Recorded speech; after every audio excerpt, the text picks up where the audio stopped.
And Ani, Got it.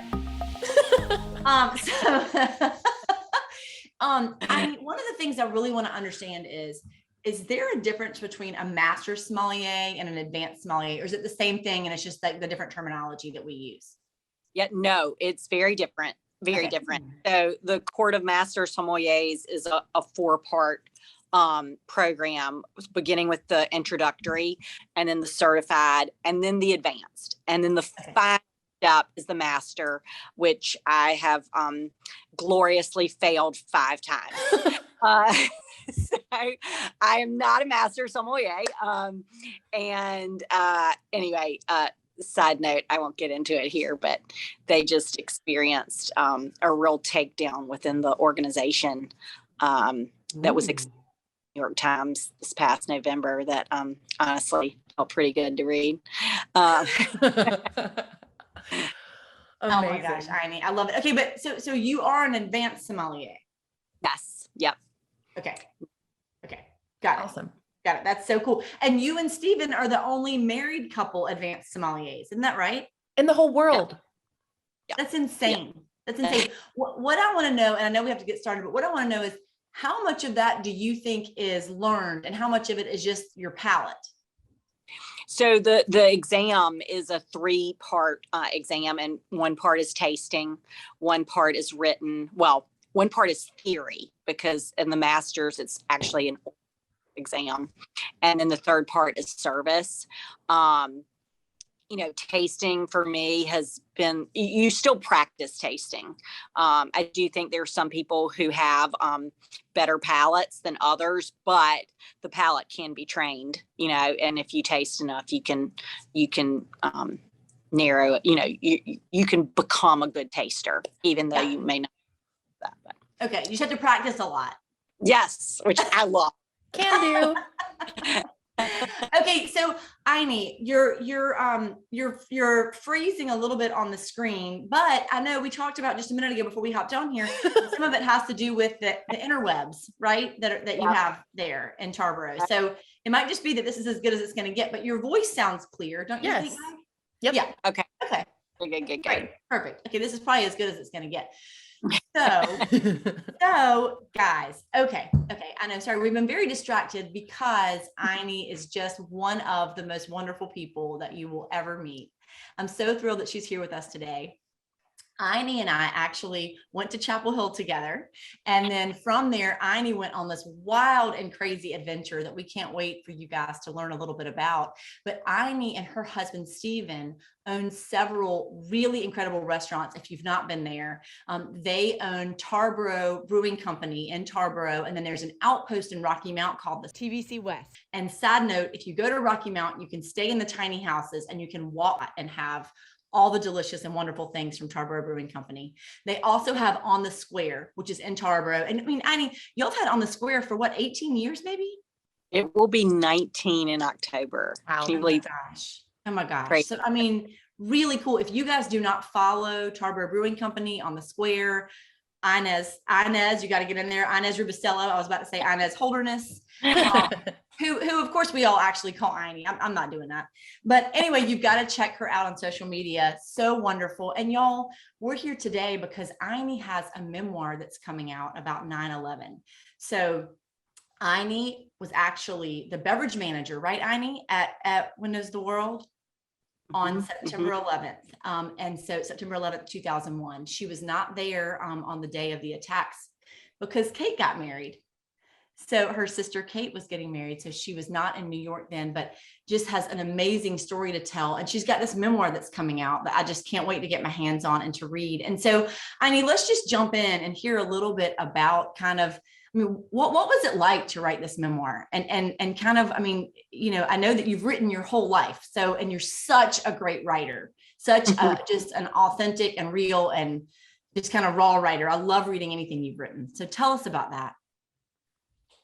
Yeah, I have been journaling my entire life, and living in New York was no different. I took at least a 15-minute subway ride up to culinary school when I first moved to New York, and was writing about just day-to-day experiences and what was going on in my life at the time, and continued that up until September 11th with chronicling that I had found my dream job as eventually beverage director at Windows on the World, which at the time I was 25 years old and living literally my best life at the top of the world, and incredibly just excited about the endless opportunities that I had. And after 9/11, I continued the journaling, and I named my journals from after 9/11 going forward, LAW, which would stand for Life After Windows. So I had the name, literally September 12th, 2001, and I have been writing this for 20 years. It goes up until 2021, and just a lot of fear and hesitation about putting it out there.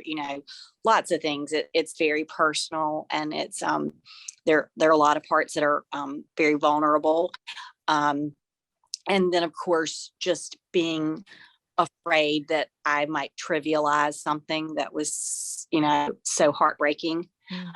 And I think 2 falls ago, I went on a women's leadership retreat in Napa, and there was a woman who had written a book, and I kind of got the nerve up to approach her and tell her that I've been working on this, and just didn't know how to get it out there. And she just fully encouraged me. She said, Annie, in 2 years it's going to be the 20-year anniversary of 9/11, right. And there's not, you need to get this out there. And she's like, just for yourself, and so she kept checking in with me after that. It was incredibly inspiring that this woman that I just met was so actively, going after me, saying, let's do this. And so eventually I was able to find an editor and literally sent her a Google Doc of, tons of words. And I said, I've been writing, but they, I will say to anybody, if you have ADD or ADHD, you're going to love this, because from one ADHD person to another, I have nailed the all over the place. So anyway, she took all the writing that I've been doing for 20 years, and she helped me compose it so that, that it flows. And I'm incredibly grateful for her for that. So, I would say that, the day of September 11th is more like the spine of the book. And after that, while I love reading the beginning, because I like to remember that time in my life, I'm definitely pretty proudest of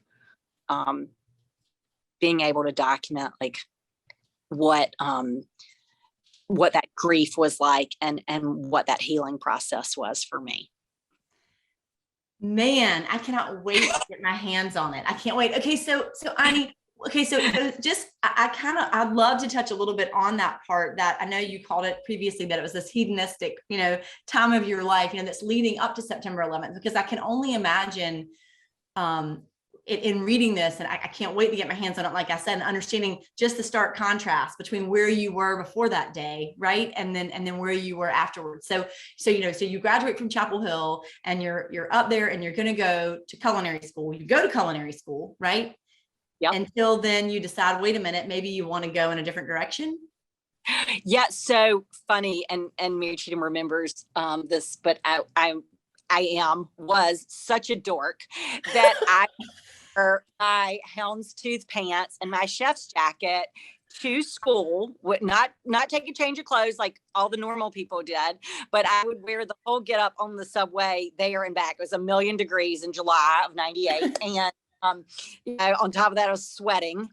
And so the subway stop was 86 and Lexington. And there was this unbelievably beautiful store, very sleek and clean. It was a wine store. And, it looked like, it would cost you $1 million to go buy a bottle of wine in there. So I would go in there and read all the shelf talkers and after school and before I got on the subway in my houndstooth pants and my chef's jacket. And one day, the manager came over and said, you would save a lot of money if you got a job here. And I was like, yeah. And the biggest part of that store was every single bottle was under $10. So it's called Best Sellers. And at the time, these two men owned it, and they went all over the world looking for wines that could come into the States and retail under $10, but were not like Yellowtail or Conchi Toro or whatever. Right. So she offered me a job. And that's when I had to start taking a change of clothes. I had to get into something else. And so literally that was probably my second week of culinary school. And I would go to school from 8 to 5 and then work 5:15 to 10 to close every night, Monday through Friday, and just completely eaten up with the wine bug. And, in August, late August, there was a New York Times article in the dining out section on Andrea Emmer, who was a female master sommelier and was the beverage director at Windows on the World. And so I cold called her and she answered. And Sorry, just I gloss said, over that. I love that. So I cold called her. Cold called her. That's right. hey, Yeah. Okay. hey, Okay. talker. Yeah. And I was like, I want to come work for you. I want to be you. And she's like, don't quit your day job. And she said, I will fax me your resume. And if something opens up, I'll let you know. And so I did that day, and waited and waited and waited. And obviously had to get a job once I graduated from culinary school. And it was February, mid-February of 99. And she called me and she said, hey, we're opening up a small quaint steakhouse where Cellar in the Sky used to be, a hostess. And I was like, oh, no, I don't want to be a hostess. And my dad said, get up there and let her see what a great hostess you can be. And so I went up for the interview, and that afternoon, an assistant cellar master had resigned. And she said, I know that like wine is your passion. Do you want to interview for the assistant cellar master position instead? And I said, absolutely, please. And interviewed that afternoon, and the next morning or next evening, she called and offered me the job. That is okay. And so then from there, you end up as the beverage director. Is that the right term, Ine? Yeah. So I went from assistant cellar master to beverage manager to beverage director. And it was, really crazy because it was, timing as much as anything. And then, I did love the work. And people just kept leaving. And, I was like the next person. And it was kind of crazy for the beverage director to be, a 24-year-old getting ready to turn 25, Southern girl. I mean, it's just such a good, Annie, so I can't wait to read about all that. So just everything that led up to that. And at the time you're working with, and actually, I'm pretty sure if I remember this correctly, that you were the boss of your now husband. Do I have that right? Yes, still. Okay. I just love that detail. It's so funny. Yeah. She said, I still am. We know. So, just the most amazing thing. And I can't wait to read too about the way your relationship with Stephen developed based on, I can't imagine the impact of what eventually happened that morning of September 11th, had on the relationship that you guys have. And the fact that you share that history together. Just what an amazing part of your story. And now you've got these two incredible kids. Talk about a healing process, right? You've got these 3 restaurants, 2 kids, at least 1 dog, because I see him right behind you. Hold on. Hey, buddy. Hey, Bagel. Bagel. We have a waffles on our team, so they would get along great. I assume. Waffles and bagel. There we go. I love that. Well, Meg, I feel like I could just sit here and talk to you all day because but I really am so excited about reading the book. Me too. And I feel as though folks reading it will be able to kind of relate, even if they weren't in your shoes. I mean, I don't know many other people that were kind of in that very unique situation that you were on September 11th, 2001, but kind of seeing your process from start to finish, I think will be really helpful for so many people, regardless of their situation. So this is really awesome. I'm very excited to read it.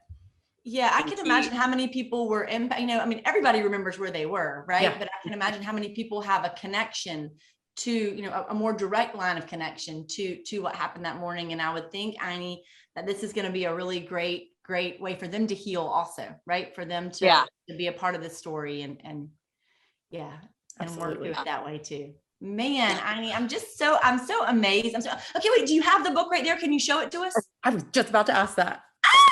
Wow, it is, sorry to scream. It is so pretty. It's beautiful. Life after windows. I love the way they did the butterflies. It's so beautiful. And they're butterflies on the beginning of every chapter too. That is awesome. Tiny. Now, where can folks go to purchase or can they pre-order, or should they set an alarm for tomorrow morning? So we're trying to keep the initial dollars in Tarboro and educate in small business. Love that. So Saturday morning available at Rusty's in downtown Tarboro, and I'll be signing from 11 to 1. But then for y'all, my college roommate, Anna Seagrave, who owns Downtown Bar, she's going to sell them at Downtown Bar. No way! I work there. Oh, you're kidding? Yes! Oh my gosh, that makes me so excited. Amazing. Okay, yes.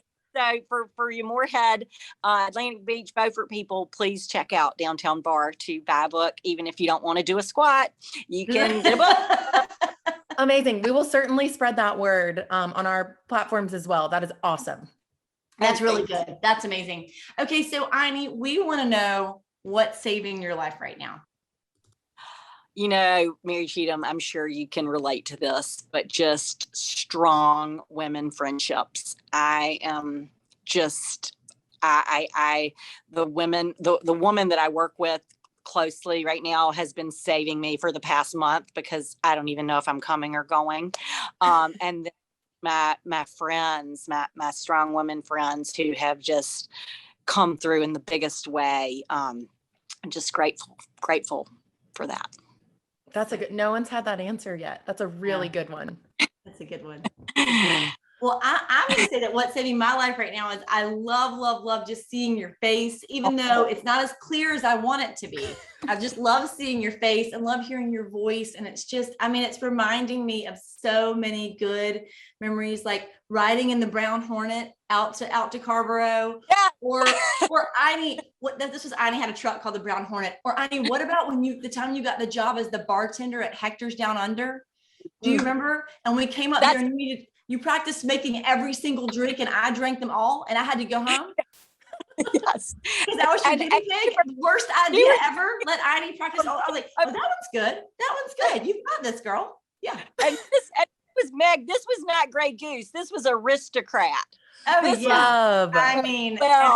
Woo! And I was her willing guinea pig. So you are so kind, Mary Cheatham. This is what's saving my life. There you go. Happy Friday morning. Happy Friday morning. That's exactly right. Yeah. This has been wonderful. And to be on a fly on the wall for this kind of little reunion here, and just so appreciative of your time.